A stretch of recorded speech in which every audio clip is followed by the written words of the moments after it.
हमने रेजोनेंस में equal RS पढ़ा था, राइट। इक्वल आरएस क्या होता है वो भी हमने डिस्कस किया होगा।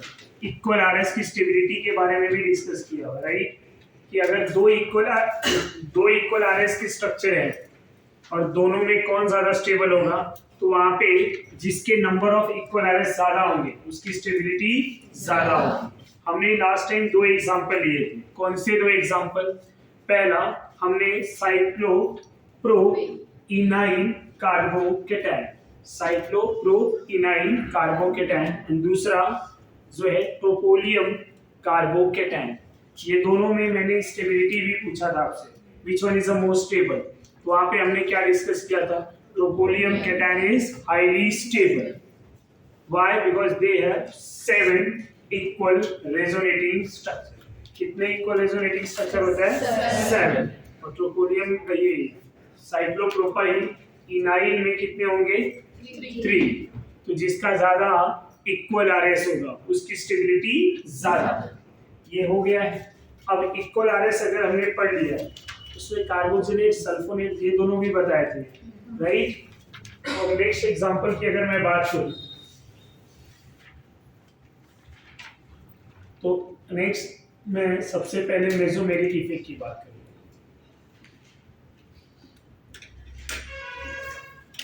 मेसोमेरिक इफेक्ट क्या होता है? What is the meaning of mesomeric effect? Mesomeric को मैं m से रिप्रेजेंट करूंगा। Is a part of resonance, ये भी रेजोनेंस ही, पर मेसोमेरिक पर्टिकुलर रेजोनेंस के लिए होता है, पर्टिकुलर रेजोनेंस। समझ में आया? अब रेजोनेंस जैसे होते हैं ना वैसे ही मेसोमेरिक होता है, बट ये पर्टिकुलर जब कोई ग्रुप रहेगा, when a group present in a conjugating system, तो वहां पे मेसोमेरिक होगा। तो वहां पे क्या होगा? मेसोमेरिक। मेसोमेरिक दो टाइप के होते हैं, one is a plus M, another one is minus M. Plus M जो इलेक्ट्रॉन पेयर डोनेट करता है, माइनस एम जो इलेक्ट्रॉन पेयर विथड्रॉ करता है। समझ में आ रहा है? Plus M group electron pair donor, minus M electron pair acceptor. समझा आपको?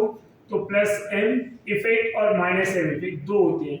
अब प्लस एम इफेक्ट क्या होंगे और माइनस एम इफेक्ट क्या होंगे, उनको इंडिविजुअली हम एग्जांपल के थ्रू डिस्कस करेंगे। CH2 डबल बॉन्ड CH ले लिया, यहाँ OH लोन पेयर है। अब इनकी अगर मैं बात करूं, इन मॉलिक्यूल में अगर मैं रेजोनेंस कराना चाहूं तो रेजोनेंस कैसा होगा? हमें अगर रेजोनेंस कराना है, यहाँ पे डबल बॉन्ड है, यहाँ पे लोन पेयर है, double bond and lone pair के बीच में मुझे रेजोनेंस कराना है। कैसे कराऊंगा मैं? रेजोनेंस कैसा होगा? यहाँ पे लोन पेयर क्या करेगा? डबल बॉन्ड के पास जाएगा। लोन पेयर किधर जाएगा? डबल बॉन्ड के पास जाएगा। तो ये इस तरह से आ जाएगा। जैसे यहाँ डबल बॉन्ड बना के कार्बन अपना बॉन्ड तोड़ देगा। अब यहाँ पे जो रेजोनेंस बनने वाला है स्टूडेंट, वो CH2 माइनस और क्या हो जाएंगे? CH double bond OH oxygen plus with one lone pair. यहाँ पे ये रेजोनेंस तो इस तरह से हो गया। अब ये जो रेजोनेंस बना है, इस रेजोनेंस में ये OH का क्या रोल है? OH ने क्या किया है? तो OH ने ड्यूरिंग रेजोनेंस अपने इलेक्ट्रॉन पेयर को डोनेट किया है। तो इलेक्ट्रॉन पेयर को डोनेट किया है, इसलिए मैं इसको प्लस एम बोलूंगा। The meaning of plus M, plus mesomeric. समझा? Plus M plus mesomeric. Plus का मतलब क्या है मैंने बताया, जो इलेक्ट्रॉन पेयर क्या करेगा? डोनेट करेगा। समझा? यहाँ पे इलेक्ट्रॉन पेयर ये डोनेट करा है, इसलिए क्या हो गया? Plus M. और अगर कोई ग्रुप इलेक्ट्रॉन पेयर विथड्रॉ करे तो क्या हो जाएगा? Minus M. तो प्लस एम का डेफिनेशन क्या होगा student? When a group donate electron pair to a conjugating system, to a conjugating system through a resonance, through a or you can say during resonance, are known as plus M effect, are known as plus M effect. When a group donate electron pair to a conjugating system through a resonance are known as plus M. और इसका उल्टा, when a group withdraw electron pair, यहाँ मैं बार बार electron pair की बात कर रहा हूँ, क्योंकि इंडक्टिव भी इलेक्ट्रॉन देता है और इलेक्ट्रॉन लेता है, बट इंडक्टिव कितना इलेक्ट्रॉन देता है? Partial transfer of electron. और यहाँ क्या हो रहा है? इलेक्ट्रॉन पूरी तरह से ट्रांसफर हो रहा है। समझ में आया? When a group donate electron pair to a conjugating system through a resonance are known as plus M. Are known as plus M. And minus M क्या होगा student? When a group withdraw electron pair. When a group withdraw electron pair from a conjugating system. From conjugating system through a resonance. Through a resonance. Are known as minus M. समझा? तो ये group plus M था। अब minus M की बात करूं, CH2 double bond CH, यहाँ पे मैंने C डबल बॉन्ड OH ले लिया। अब जरा ध्यान देंगे, समझने का ट्राई ये है कि इस कार्बन के पास कोई लोन पेयर है? नहीं। अब ये रेजोनेंस कैसा होगा? यहाँ डबल बॉन्ड बनेगा तब जब ये कार्बन अपना बॉन्ड तोड़ेगा तब। क्यों? कार्बन 4 से ज्यादा बॉन्ड बनाएगा नहीं। और ये बॉन्ड क्यों टूटा? क्योंकि पाई बॉन्ड है। पाई बॉन्ड इजीली ब्रेक हो सकते हैं। समझ में आ रहा है? तो ये बॉन्ड टूटा तो ये कार्बन क्या हो जाएगा? प्लस, और ये क्या? माइनस। तो जैसे ये प्लस हुआ, ये ग्रुप क्या करेगा? इलेक्ट्रॉन लेगा। डबल बॉन्ड से इलेक्ट्रॉन ले लिया, तो अब ये पूरा ग्रुप क्या कर रहा है? आप देख रहे हैं, ये पूरा ग्रुप आपसे इलेक्ट्रॉन ले रहा है, मतलब कंजुगेटिंग सिस्टम से इलेक्ट्रॉन ले रहा है, इलेक्ट्रॉन विथड्रॉ कर रहा है। क्या कर रहा है? इलेक्ट्रॉन विथड्रॉ कर रहा है। इलेक्ट्रॉन विथड्रॉ किया तो क्या हो जाएगा? डोनेट किया तो विथड्रॉ किया माइनस एम। तो यहाँ पे CH2 plus CH double bond CO minus. समझा आपको? यहाँ तक कोई डाउट? अब डेफिनेशन डिक्टेट करने की जरूरी है, नोट्स में है, वहां से देख लेंगे। समझ में आया? नोट्स से रीड करेंगे डेफिनेशन, पर फिर भी इसका कॉन्सेप्ट समझेंगे। What is the meaning of plus M and minus M, वो समझा। One more statement, all mesomeric is a resonance, but all resonance is not a mesomeric. जिसमें ग्रुप प्रेजेंट होगा उसका रेजोनेंस होगा तो मेसोमेरिक है, बट जिसमें कोई ग्रुप नहीं है, double bond conjugation with double bond, क्या वो एग्जांपल ऑफ मेसोमेरिक है? नहीं। वहां कोई ग्रुप है? नहीं। तो वहां पे जो रेजोनेंस होगा वो सिंपल रेजोनेंस होगा, उसको खाली रेजोनेटिंग स्ट्रक्चर बोलेंगे। बट ये जो रेजोनेंस है ये प्लस एम वाला रेजोनेंस है। समझा आपको? तो all mesomeric is a resonance, but all resonance is not a mesomeric. समझा आपको? उसका रीजन क्या डिफरेंस है दोनों में? समझ में आया? दोनों का डिफरेंस समझना इंपॉर्टेंट है। जितने भी रेजोनेंस है, वो जितनों भी मेसोमेरिक है वो सब रेजोनेंस है, पर हर रेजोनेंस मेसोमेरिक हो गए जरूरी नहीं। अब यहां ऐसा बेंजीन लिया। बेंजीन एक कंजुगेटिंग सिस्टम का एग्जांपल है। ये एक बहुत अच्छा कंजुगेटिंग सिस्टम है। इसके ऊपर मैं कोई ग्रुप ले लूं OH, समझ में आया?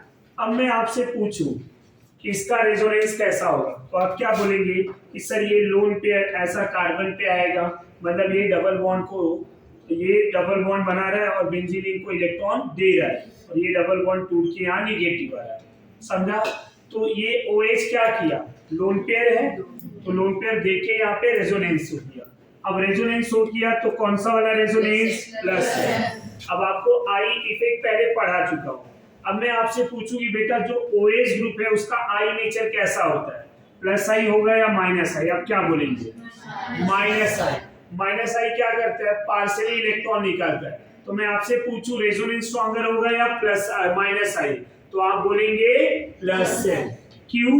क्योंकि ये पूरी तरह से इलेक्ट्रॉन ट्रांसफर हो रहा है, और इंडक्टिव में partial transfer of electron. Getting my point?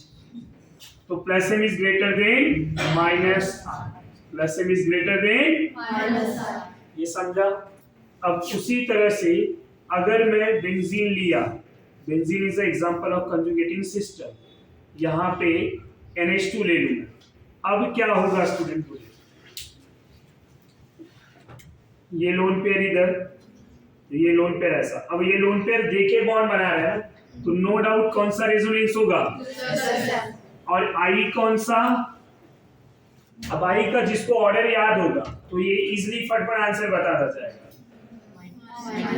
Minus I क्यों? क्योंकि नाइट्रोजन इज मोर इलेक्ट्रोनेगेटिव, तो plus M is greater than minus, plus M is greater than minus. सबको समझ में आ रहा है अच्छे से? अब तीसरा ग्रुप ले रहा हूं मैं यहाँ पे, यहाँ O और ये CH3 है, OCH3। अब यहाँ कौन सा रेजोनेंस होगा बोलो जरा?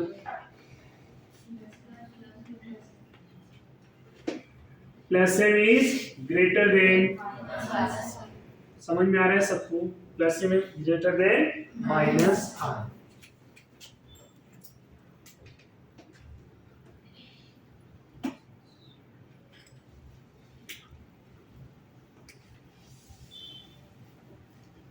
यहां लोन पेयर। अब क्या होगा?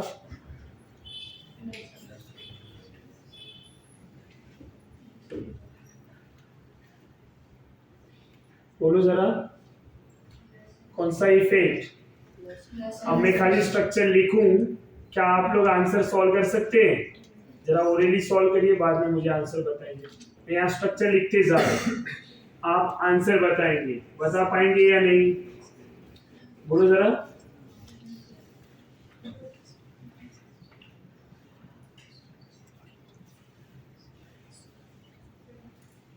सॉल्व कर रहा हूं मैं, आप ट्राई करेंगे। सॉरी, मैं यहाँ पे एग्जांपल लिख रहा हूँ, आप ट्राई करेंगे सॉल्व करने का। कितने लोग सॉल्व कर पा रहे हैं पता चलेगा। यहाँ सब बेंजीन रिंग से मैं ग्रुप अटैच कर रहा हूँ। अब वो ग्रुप का नेचर क्या होगा, वो रेजोनेंस कैसा शो करेगा? Plus M, minus M, plus I, minus I, कौन से नेचर वाले ग्रुप है उस पर हमें ध्यान में रखना है। समझ में आ रहा है आपको?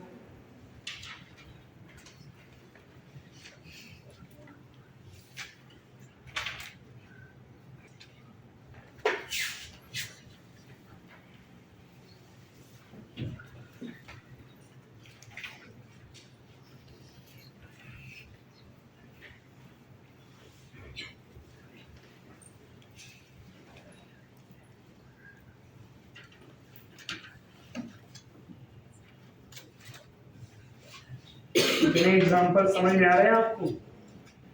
बोलिए जरा, रेजोनेंस समझ में आ रहा है? इनमें किसमें कैसा रेजोनेंस होगा पहले तो ये ढूंढना है। कौन कैसा इलेक्ट्रॉन ले रहा है, कौन दे रहा है, वो समझिए।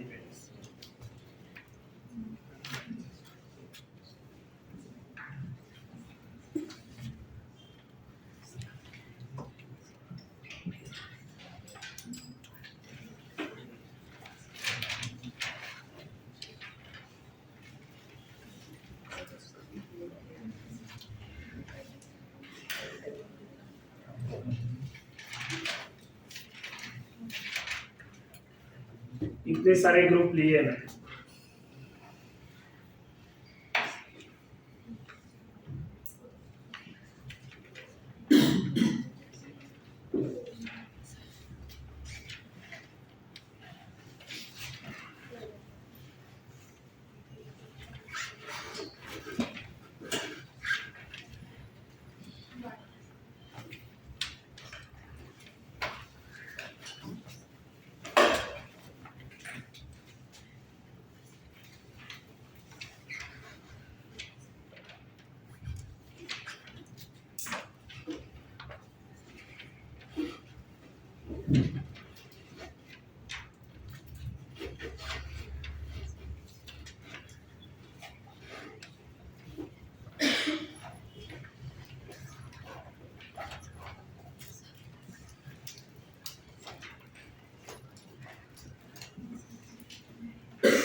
इतने सारे एग्जांपल लिखे हुए हैं। अब पहले ध्यान देंगे, यहाँ से सॉल्व करना है। ये जो ग्रुप लिखा हुआ है यहाँ पे, ये ग्रुप देख के क्या समझ में आया, कौन से टाइप का रेजोनेंस होगा? ये सब एग्जांपल आपके सामने है और आपको बोला था ऑलरेडी आप सॉल्व करो फिर हम डिस्कस करेंगे। अब मैं आपसे पूछूं कि स्टूडेंट ये कौन से टाइप का रेजोनेंस हो करेगा, तो आप क्या बोलेंगे? Q प्लस M, समझा? Plus M is greater than minus I, but why? क्योंकि लोन पेयर है तो डोनेट करेगा, लोन पेयर है तो डोनेट करेगा। सेकंड में क्या होगा जरा बोलिए? Plus M is greater than plus I, Q plus I तो O माइनस है, तो हमने उसके लिए क्या पढ़ा था? Complete negative charge ions are better plus R। जिस आयंस के ऊपर अगर कंप्लीटली नेगेटिव चार्ज है तो प्लस I ज्यादा होगा, जिस आयन पे कंप्लीट पॉजिटिव चार्ज है वो बेटर माइनस I होगा। समझ में आ रहा है? तो यहाँ पे plus M is greater than plus I। अच्छा, ये 3-4 एग्जांपल यहाँ पे जो लिखे, 3 इधर 2 इधर, ये 5 एग्जांपल यहाँ पे अगर मैं ले लूं और मैं आपसे पूछूं, या वो 5 छोड़ दो, ये सामने 3 जो है उनकी बात करें, यहाँ पे क्या लिखा जाएगा? Plus M is greater than plus I, right? अब मैं आपसे ये पूछूं, स्टूडेंट बताइए इन तीनों में कौन से वाले बेंजीन रिंग पे इलेक्ट्रॉन डेंसिटी ज्यादा होगा? इलेक्ट्रॉन डेंसिटी का ज्यादा होना मुझे समझ में आ रहा है, इलेक्ट्रॉन का ज्यादा होना। कहाँ इलेक्ट्रॉन ज्यादा है? कौन से वाले, इन तीनों रिंग में कौन से वाले रिंग में इलेक्ट्रॉन ज्यादा है? Third, Q। बोलो। ये 3 रिंग है, रिंग 1, रिंग 2, रिंग 3 ना। कौन से वाले बेंजीन रिंग पे इलेक्ट्रॉन ज्यादा होंगे? एनीवन? मतलब क्वेश्चन क्या है? इलेक्ट्रॉन डेंसिटी ना, इलेक्ट्रॉन कहां पे ज्यादा आ रहा है? सबसे ज्यादा कौन से वाले रिंग पे इलेक्ट्रॉन आ रहा है? तो अगर तीनों पे देखें तो सब में सेम है, प्लस M है। प्लस M से डिफरेंस मिल रहा है क्या? नहीं, प्लस M से डिफरेंस नहीं मिल रहा है। तो मैं क्या कंपेयर करूंगा? I nature. अब यहाँ माइनस I है, इधर प्लस I है, इधर प्लस I है। माइनस I और प्लस I के ऑर्डर होते हैं, क्या होते हैं? ऑर्डर। समझ में आ रहा है? अब ये तो सबसे कम होगा, बचे मेरे माइंड में ये दो, इन दोनों में कोई होगा, क्योंकि इनका प्लस I है। प्लस I क्या करता है? इलेक्ट्रॉन डोनेट करता है। इलेक्ट्रॉन डोनेट करेगा तो इलेक्ट्रॉन डेंसिटी क्या होगा? कम या ज्यादा? ज्यादा। डोनेट कर रहा है ना, और किसको कर रहा है? रिंग को। तो रिंग को डोनेट कर रहा है मतलब रिंग की इलेक्ट्रॉन डेंसिटी ज्यादा। अब दोनों में कौन किसका प्लस I ज्यादा होगा पता है?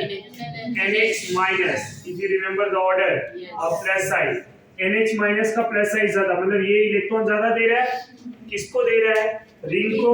अब रिंग को ज्यादा इलेक्ट्रॉन दिया तो रिंग में इलेक्ट्रॉन ज्यादा होगा, इधर भी होगा बट इधर भी होगा। इन दोनों में किसके पास ज्यादा? समझा या नहीं? क्योंकि प्लस I नेचर है इसलिए, प्लस I नेचर है इसलिए। अब यहाँ एल्डिहाइड है, ये रेजोनेंस तभी बनाएगा जब अपना खुद का नेगेटिव चार्ज, ये डबल C डबल बॉन्ड तोड़ के ऑक्सीजन पे नेगेटिव चार्ज हो। तो अब ये इलेक्ट्रॉन लेके बॉन्ड बना रहा है ना, देखिए सब, इलेक्ट्रॉन लेके बॉन्ड बना रहा है। कैसे? ये पूरे ग्रुप ने बेंजीन रिंग से इलेक्ट्रॉन लिया है, उसका एक बॉन्ड लिया, तो minus M is greater than minus. समझा या नहीं? कीटोन ले लूं मैं, तो ये इस तरह से जाएगा, अब इस तरह से गया, तो अब ये क्या हो रहा है? Minus M greater than minus. अब क्या होंगे? ये इधर तो ये इधर, अब क्या होंगे बोलो जरा? Minus M greater than minus, minus M greater than minus. Next वाले में minus M greater than minus, minus M greater than minus. समझ में आ रहा है या नहीं आ रहा? ये एस्टर ग्रुप है, यहाँ पे भी माइनस एन ग्रेटर देन, समझा आपको? इधर साइनाइड है, ये बॉन्ड टूटेगा, ये बॉन्ड इधर आएगा, राइट? अब यहाँ पे रेजोनेंस इस तरह से हो रहा है, तो कौन सा वाला? Minus M greater than minus I, इस तरह से रेजोनेंस आया ना? और अबाउट दिस, अब यहाँ 4 बॉन्ड है, नया बॉन्ड तभी आएगा जब ये डबल बॉन्ड टूटेगा तब।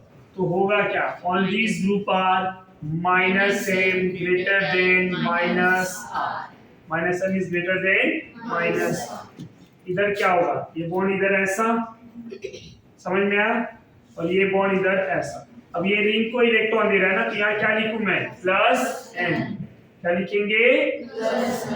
दूसरे वाले में माइनस एन, तीसरे वाले में फ्लोरीन के पास लोन पेयर, फ्लोरीन के पास क्या है? Lone pair. इधर क्या बनाएगा? Double bond.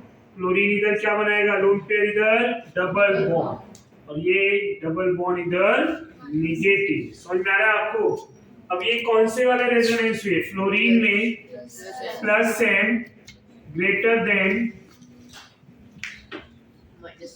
किससे? Minus. What about chlorine, bromine, iodine?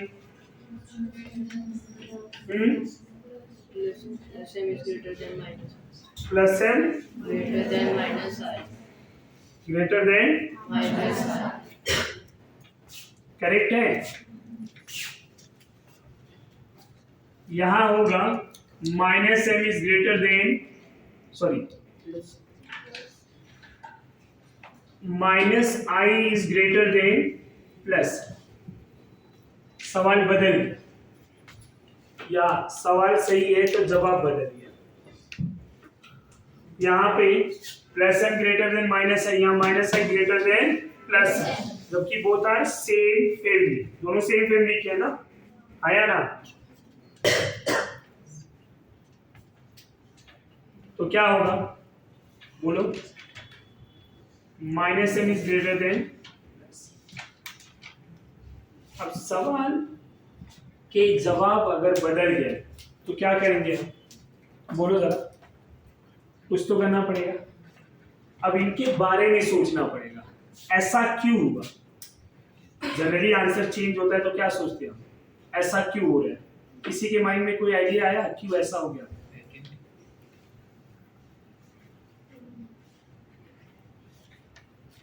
Resonance हो रहा है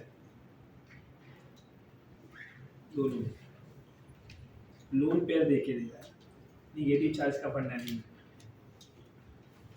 तो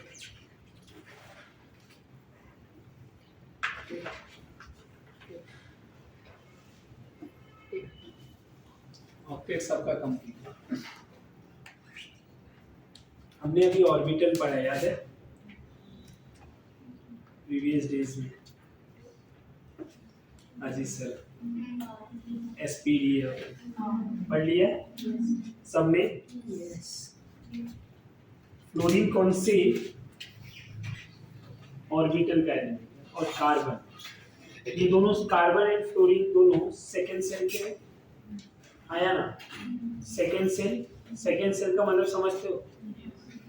सेकेंड सेल के एलिमेंट। अब ये सेकेंड सेल के है तो सेकेंड सेल के 2p और ये भी 2p, दोनों में ना सेम ऑर्बिटल में ओवरलैपिंग हो रहा है। 2p के बीच में, 2p के बीच में ओवरलैपिंग अच्छा होगा, या आप बोल सकते हो in between these 2p overlapping is stronger, right? That's why resonance is stronger. यहाँ पे ओवरलैपिंग अच्छा हो रहा है, और जब अच्छा ओवरलैपिंग होगा तो बॉन्डिंग अच्छा होगा, रेजोनेंस भी अच्छा होगा। समझ में आया? बट यहाँ पे क्लोरीन जो है ना, ये 3p में है। क्यों 3p में है? फ्लोरीन के बाद क्लोरीन आ रहा है। Fluorine is a second shell, chlorine is a third shell, bromine fourth. समझ में आया? अब ये कार्बन तो सेम ही रहेगा ना, 2p, ये 2p और ये 3p, ये 2p और ये 2p, और यहाँ क्या होगा? 2p and 4p। समझ में आ रहा है? ऐसा हो रहा है। तो जैसे जैसे ऑर्बिटल का नेचर बदलेगा, मतलब हाइयर ऑर्बिटल, ये 3p हाइयर है, 2p लोअर है, 2p और 2p दोनों सेम एनर्जी वाले हैं, यहाँ भी एनर्जी लेवल चेंज हो रहा है। तो होंगे क्या, जब एनर्जी लेवल चेंज होते हैं 2p 3p में, समझ में आ रहा है मेरा बात? हाइयर ऑर्बिटल में ओवरलैपिंग वीकर होता है, क्या होता है? Overlapping weaker, and due to weaker overlapping resonance is a weaker, समझा? Higher orbital overlapping weaker than same orbital overlapping, higher orbital overlapping weaker than same orbital overlapping, जिसके reason से यहाँ पे क्या हो रहा है, रेजोनेंस वीक हो रहा है, क्या हो रहा है? वीक हो रहा है। तो resonance is a weaker effect, समझा आपको? Compare to inductive, inductive stronger है, क्यों स्ट्रॉन्गर है? क्योंकि हैलोजन फैमिली मोर इलेक्ट्रोनेगेटिव होते हैं, halogen family is a more electronegative, यहाँ ओवरलैपिंग वीक हो रहा है बट इंडक्टिव इफेक्ट ज्यादा, reason halogen is a more electronegative element, तो यहाँ पे क्लोरीन का माइनस साइज ज्यादा होगा, किससे? प्लस है। जनरली हमने अभी तक जितने भी एग्जांपल पढ़े हैं वहां पे क्या पढ़े हैं? प्लस एन या माइनस एन स्ट्रॉन्गर होते हैं, किससे? आई इफेक्ट से। Resonance is a stronger than I, but in case of chlorine, bromine, iodine क्या हो जाएंगे? हाइयर ऑर्बिटल ओवरलैपिंग, जिसकी वजह से क्या हो जा रहा है यहाँ पे? रेजोनेंस वीकर, इंडक्टिव स्ट्रॉन्गर, समझा? दो गरीब की दोस्ती बहुत अच्छी होती है, दो अमीर की भी दोस्ती बहुत अच्छी होगी, दोनों का स्टेटस मैच हो रहा है ना, तो उनके बीच में फ्रेंडशिप बहुत अच्छी होती है। बट एक अमीर और एक गरीब हो गया तो आज नहीं कल तो टूटना है ना, समझ में आया? स्टेटस मैच नहीं होता। तो यहाँ पे भी सेम 2p क्या हो रहा है? दोनों का एनर्जी लेवल सेम है, तो यहाँ बॉन्डिंग अच्छा होगा। यहाँ एनर्जी लेवल सेम है क्या? नहीं, समझा? तो इसलिए एनर्जी लेवल सेम है, इसलिए यहाँ पे ओवरलैपिंग वीकर होता है, और वीकर में रेजोनेंस वीक हो जाता है। समझ में आया मेरा बात? यहाँ तक कोई कंफ्यूजन? तो in case of higher orbital overlapping क्या होंगे? Weaker, that's why resonance is a weaker effect than inductive. Why inductive is stronger? Because halogen family is more electronegative. समझा सबको? तो this is the reason. Same for bromine. Same for bromine में यहाँ 2p और 4p हो जाएंगे। अब CH3 में रेजोनेंस और इंडक्टिव नहीं होते, ये खाली याद रखना है, आगे पढ़ा दूंगा, आगे पढ़ाना ये इसके बाद। यहाँ ये कार्बन sp3 होते हैं। अब ये कार्बन अगर sp3 हुआ तो क्या रेजोनेंस होगा? तो हम लिखेंगे नो रेजोनेंस, नो RS। यहाँ पे भी ये sp3 हुआ तो sp3 में कोई RS होगा क्या? नहीं, नो RS। जब RS नहीं हुआ तो यहाँ क्या होंगे? एक हाइपर कंजुगेशन होता है, दूसरा इंडक्टिव। इंडक्टिव तो पढ़ चुके हैं, हाइपर भी पढ़ेंगे। तो यहाँ पे hyper is greater then inductive, समझा? मतलब इंडक्टिव जनरली क्या होता है? सबसे वीक इफेक्ट माना जाता है, राइट? पहले मैंने रेजोनेंस को चांस दे दिया, फिर मैंने हाइपर को चांस दे दिया, अपना चांस तो सबसे कम है, और इंडक्टिव इफेक्ट सबसे वीक है। समझ में आ रहा है? यहाँ पे कोई डाउट? अब ये जो रेजोनेंस हाइपर कंजूग, ये रेजोनेंस पढ़ा है मैंने प्लस एम और माइनस एम का। अब यहीं पे ना उसका एप्लीकेशन का दो एग्जांपल ले लिया, ऊपर भी पॉजिटिव, ये फर्स्ट वाले एग्जांपल में, इधर भी ऊपर पॉजिटिव सेकंड वाले एग्जांपल, और यहाँ नीचे पैरा पे नाइट्रो, यहाँ नीचे पैरा पे OCH3। अब मेरा क्वेश्चन ये है, दोनों में कौन ज्यादा स्टेबल? तो विच वन इज अ स्टेबल? समझ में आ रहा है? जब रेजोनेंस ड्रॉ करेंगे तो यहाँ पे एक प्लस आएगा, यहाँ पे एक प्लस आएगा, इधर प्लस आएगा तो NO2 ग्रुप क्या होते हैं? माइनस एम ना, तो स्टेबिलिटी को क्या करेगा? कम या ज्यादा? कम। इधर प्लस आया तो यहाँ लोन पेयर है, ये क्या करेगा? स्टेबिलिटी को बढ़ाएगा, समझा आपको? क्योंकि लोन पेयर इजीली इलेक्ट्रॉन दे सकता है। तो होंगे क्या? यहाँ ये पॉजिटिव चार्ज यहाँ तक कैसे आएगा पता है ना? Through a resonance. तो 2 is more stable then 1, 2 is more stable then 1। But what this negative charge है, यहाँ साइनाइड है, जब यहाँ नेगेटिव आएगा तो साइनाइड क्या होते हैं? माइनस एम वाले नेचर, इलेक्ट्रॉन लेने की कैपेसिटी, पर ये इलेक्ट्रॉन देने की कैपेसिटी। तो यहाँ पे क्या हो जाएंगे स्टेबिलिटी का point? 1 is more stable than 2। समझा या नहीं? साइनाइड माइनस एम ना, इसलिए ये इलेक्ट्रॉन क्या करेगा, विथड्रॉ, और ये इलेक्ट्रॉन क्या करेगा, डोनेट। तो डोनेट किया तो carbon ion less stable, withdraw किया तो carbon ion more stable. Carbocation में अगर डोनेट किया तो स्टेबल, विथड्रॉ किया तो लेस स्टेबल। समझा? कॉपी करते हैं। अब हमने जो प्लस एम और माइनस एम पढ़े हुए हैं उसका एप्लीकेशन क्या है, उसकी स्टेबिलिटी और अनस्टेबिलिटी पे क्वेश्चन पूछे जाते हैं। इसका दो इंपॉर्टेंट पॉइंट है जो हमें पता हो।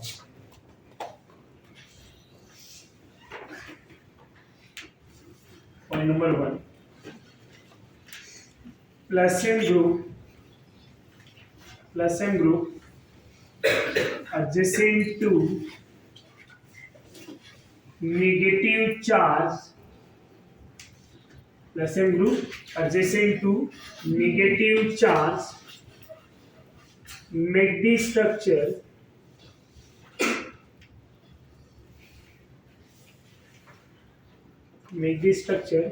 highly unstable। पॉइंट क्या लिखा हुआ है, plus M group adjacent to negative charge make the structure highly unstable। अब इसका opposite minus M group adjacent to positive charge make the structure highly unstable। यहाँ स्टेबल की बात नहीं हो रही है, पॉइंट पे ध्यान दे रहा था। make the structure highly unstable, और एक बार क्वेश्चन भी पूछा गया है नीट में भी, इवन आईआईटी में भी क्वेश्चन पूछे गए। आईआईटी में मैं इसके बेस्ड ऑन डायरेक्ट स्टेटमेंट पे क्वेश्चन आए थे 2 साल बैक टू बैक कि विच वन इज हाईली अनस्टेबल। तो जिस बच्चे को ये प्लस एम और पॉजिटिव चार्ज, माइनस एम और नेगेटिव चार्ज, ऐसे सब हमें पता है तो हम इजीली कर सकते हैं। समझा? तो प्लस एम ग्रुप नेगेटिव और माइनस एम ग्रुप पॉजिटिव, ये दोनों पॉइंट हमें पता होना चाहिए। अब इसके पहले एग्जांपल ले रहा हूं डायरेक्टली, एग्जांपल नंबर 1, यहां CH3CH जो है हमने पॉजिटिव चार्ज ले लिया, CH डबल बॉन्ड CH, यहां पे CH नेगेटिव लिया, इधर NH2 ग्रुप है। अब सबसे पहले NH2 का नेचर क्या होता है? Anyone? What is the nature of NH2 group? Plus M, resonance में इलेक्ट्रॉन दे के रेजोनेंस हो कर रहा है, और ये कौन सा चार्ज है? नेगेटिव। जरा देखेंगे, negative adjacent to plus M क्या होगा? Highly unstable. तो ये स्ट्रक्चर क्या होंगे? Highly unstable. एग्जांपल नंबर 2 ले रहा हूं मैं।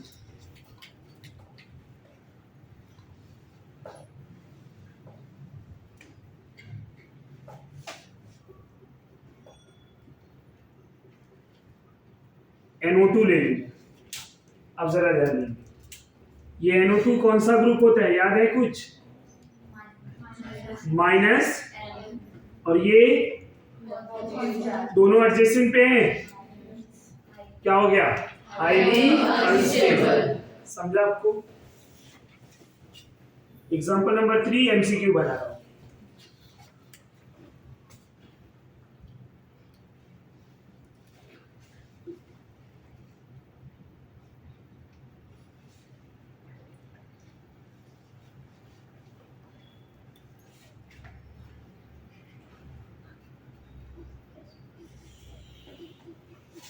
ऑप्शन ए है ये। ऑप्शन बी में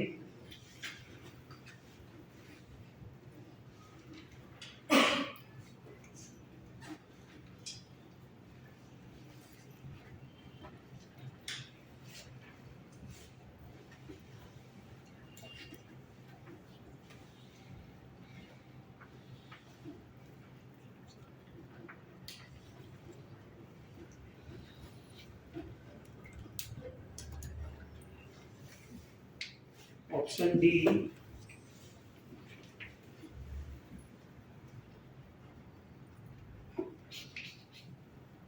क्वेश्चन हाईली अनस्टेबल क्वेश्चन पूछा हुआ है।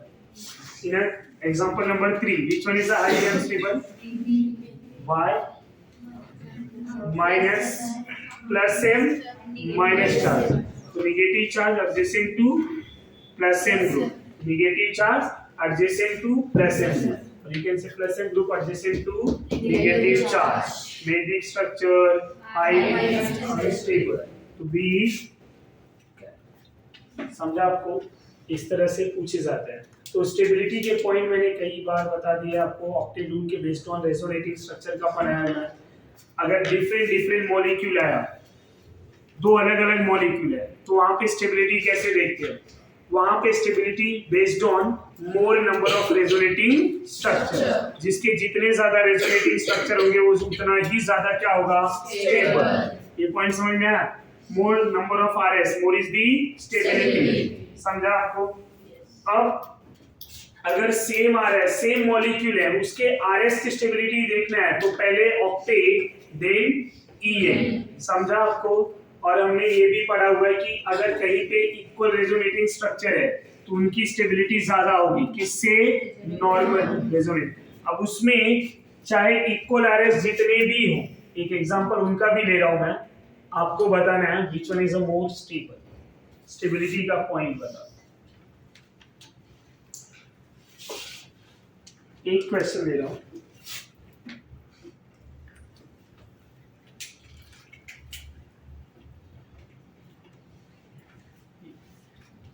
हमने फिनॉक्साइड आयन लिया हुआ है, अब इसका रेजोनेंस पढ़ा हुआ है, रिमेंबर एवरीवन?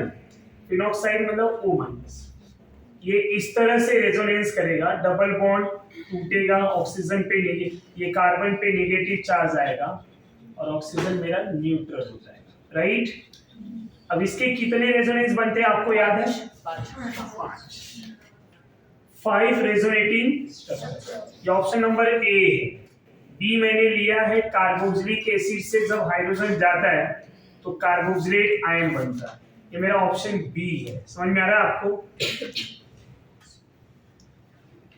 और सी मेरा है अल्कोहल, अल्कोहल से जब ऑक्सीजन जाता है तो अल्कोहल से ऑक्सीजन जाने पे ये अल्कोक्साइड हो जाता है।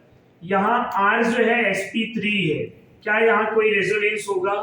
नहीं, तो यहाँ हो गया नो आरएस। वैसे मैं पूरा एक्सप्लेन कर रहा हूँ, मेरा इंटेंशन ये था कि क्वेश्चन आपसे पूछना है, पर फिर भी मैंने यहाँ पे इतना सा बता दिया। अब मैं आपसे बोलूंगा कि arrange the stability of these molecule. Question number 4 के जितने भी ऑप्शन ए बी सी, इनको अरेंज करना है, इनकी स्टेबिलिटी को अरेंज करना है। So how to arrange? Decreasing order में अरेंज करना है हमें। पहले तो कौन ज्यादा स्टेबल है? Which one is the most stable? B। कुछ लोग A भी बोल रहे हैं। Why B? Equal order। Then C। समझ में आ रहा है? तो B is more stable than A, then C। C तो highly unstable।